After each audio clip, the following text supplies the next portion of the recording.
ایمان کیا ہے؟ ایمان کسے کہتے ہیں؟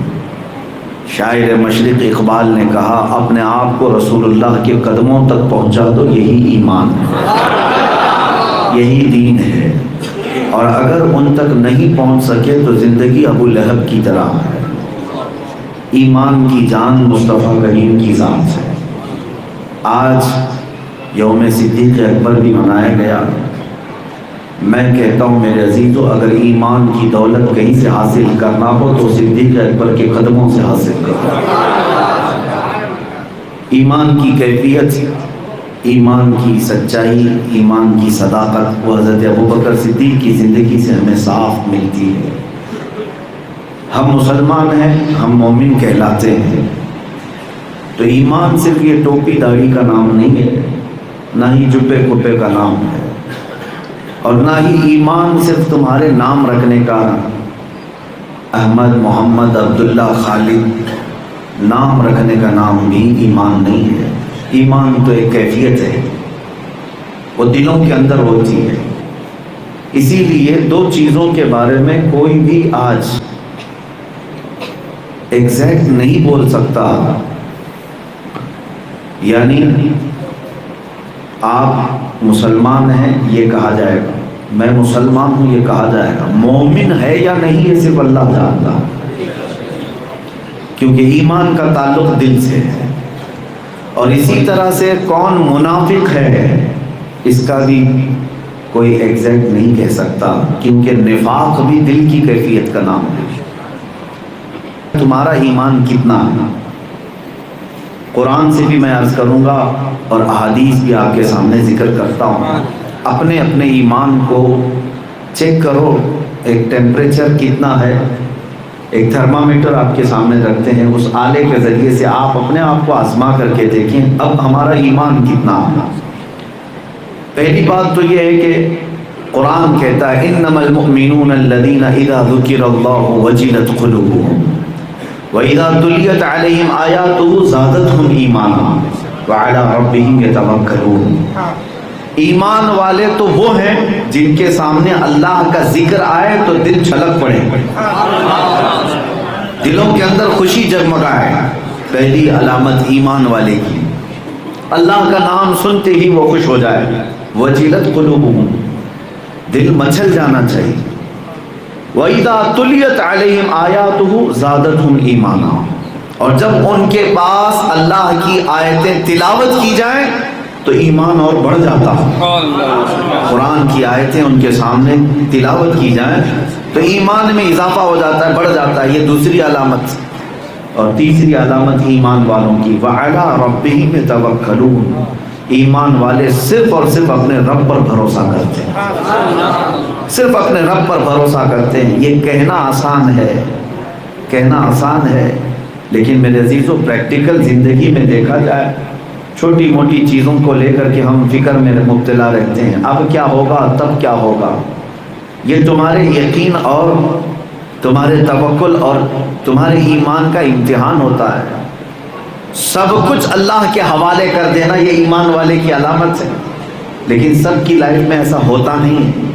اکثر لوگ اسباب کی طرف توجہ کیے ہوئے، خالق اسباب کی طرف نہیں۔ تو ایمان کی جو علامات میں نے یہ بتائی، اور حدیث پاک میں ہے، رسول پاک صلی اللہ تعالیٰ علیہ وسلم نے ارشاد فرمایا من رأى منکم منکرا فلیغیرہ بیدہ ومن لم یستطع فبلسانہ ومن لم یستطع فبقلبہ وذلک اضعف الایمان۔ جب تم میں سے کوئی کسی برائی کو دیکھے تو اپنے ہاتھ سے روکو، اور اگر ہاتھ سے روکنے کی طاقت نہیں ہے تو زبان سے روکو، اور زبان سے بھی نہیں روک سکتے تو دل میں برا جانو۔ برائی کو برا جاننا، حضور پاک صلی اللہ علیہ وسلم فرماتے ہیں اب یہ ایمان کا سب سے کمزور حصہ ہے۔ اب اپنے آپ کو چیک کرو کہ ہمارے پاس کون سا حصہ باقی ہے۔ برائی کو دیکھ کر کے ہاتھ سے روکتے تو ایمان کا اعلیٰ حصہ ہے، زبان سے روکنے کی طاقت ہے تو اوسط درجہ ہے، اور صرف دل میں برا جانتے ہیں تب بھی ایمان ہے لیکن کمزور ہے۔ اور جو برائی کو برائی ہی نہیں سمجھتا تو پھر اس کا ایمان کہاں ہے، اس کا ایمان کہاں ہے۔ تو یہ ایمان کو چیک کرنے کے دو ٹیمپریچر میں نے آپ کے سامنے رکھے، ایک قرآن سے اور ایک حدیث پاک سے۔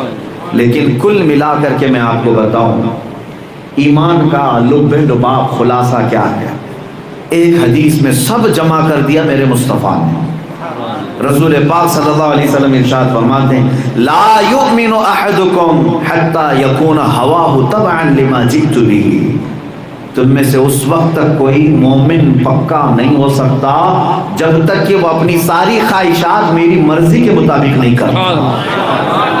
پتہ چلا کہ مرضی مصطفیٰ کے مطابق جینا ہی ایمان ہے، اپنی طبیعت نہیں، اپنی مرضی نہیں۔ جو یہ کہتا ہے کہ میری لائف میں مجھے انجوائے کرنے دیا جائے وہ جھوٹا ہے۔ ایمان اس کا نام ہے کہ ہماری خواہشیں نہ چلیں، میرے مصطفیٰ کی رضا چلے ہر چیز میں۔ یہ نہیں ہے کہ مسجد میں آئیں تو یہ سوچیں کہ رسول پاک صلی اللہ تعالیٰ علیہ وسلم کی مرضی کے مطابق نماز پڑھو، نہیں۔ تم شادی بھی کرو تو یہ سوچو میرے مصطفیٰ کی رضا کے مطابق کرو۔ گھر میں بچے کی ولادت ہوئی تو کیوں نہیں پوچھنے آتے کسی امام سے، بتائیں مجھے رسول اللہ کی مرضی کے مطابق میرے بچے کی پرورش کرنی ہے، میرے آقا کو کیسی تربیت پسند تھی مجھے بتائیں۔ ایمان والا کھوج کھوج کر کے جائے گا، ڈھونڈ ڈھونڈ کر کے جائے گا کہ مجھے میری زندگی میری مرضی سے نہیں گزارنی ہے، مجھے میری زندگی مکین گنبد خضرا کی مرضی سے گزارنی ہے۔ جس دن بندہ یہ طے کرے گا کہ میری زندگی ان کی مرضی سے چلے گی، وہ ایمان کو پہنچ گیا، وہ ایمان کے کمال کو پہنچ جائے گا، اس کی اپنی مرضی نہ ہو۔ میں ایک مثال دے دوں، سیدنا عمر ابن خطاب رضی اللہ تعالیٰ گھر میں بیٹھے اپنے بیٹے کے ساتھ، ان کے بیٹے حضرت عبداللہ صحابی ہیں، وہ بھی حضرت عمر بھی صحابی، جلیل القدر صحابی۔ بحث ہو رہی تھی کسی مسئلے کو لے کر، یہ مسئلہ ایسا ہے، فلاں ہے، فلاں ہے، باپ اور بیٹے میں۔ تو حضرت عمر اپنے مسئلے کی تقویت میں، تائید میں، دلیل کے طور پر حضور کی حدیث پیش کر رہے تھے، اپنے بیٹے سے کہہ رہے تھے دیکھو میں جو کہہ رہا ہوں رسول اللہ صلی اللہ علیہ وسلم نے اسی کے مطابق ایسا فرمایا ہے۔ تو بیٹے نے حدیث تو سن لی، کہا ہاں رسول پاک صلی اللہ تعالیٰ علیہ وسلم نے فرمایا تو ہے، مگر اتنا ابھی انہوں نے کہا تھا، حضرت عمر نے تلوار نکالی، ابھی مگر کہا تھا صرف۔ حضور نے فرمایا تو ہے مگر، حالات زمانہ ایسے جیسے ہم لوگ تعویلات کرتے ہیں، مگر اتنا جملہ آیا تھا، حضرت عمر نے تلوار نکال لی، کہا جملہ روک لے، میں فرمان رسول پیش کر رہا ہوں، اس کے بعد اگر مگر ہوا تو عمر کی چھت کے نیچے تیری کوئی جگہ نہیں۔ یہ ایمان ہے، حضور نے فرمایا، اس کے بعد پھر اگر مگر نہیں ہے۔ کیا ہم اس طرح کی چیز دیکھ لیں گے؟ اس طرح نبی کونین صلی اللہ علیہ وسلم کا فرمان یہی شریعت ہے اور یہی ایمان ہے۔ اسی کو اعلیٰ حضرت نے کیا فرمایا، بخدا خدا کا یہی ہے در، بخدا خدا کا یہی ہے در، نہیں اور کوئی مفر مقر، جو وہاں سے ہو یہی آ کے ہو، جو یہاں نہیں تو وہاں نہیں۔ نبی پاک صلی اللہ علیہ، اسی کو اقبال نے کہا بمصطفیٰ برساں خیش کے دی ہماؤس، اپنے آپ کو رسول اللہ کے قدموں تک پہنچا تو یہی دین ہے۔ ہر بات کو مان لینا میرے مصطفیٰ کریم صلی اللہ علیہ وسلم کی، یہ عین ایمان ہے، ایمان کا درجہ ہے۔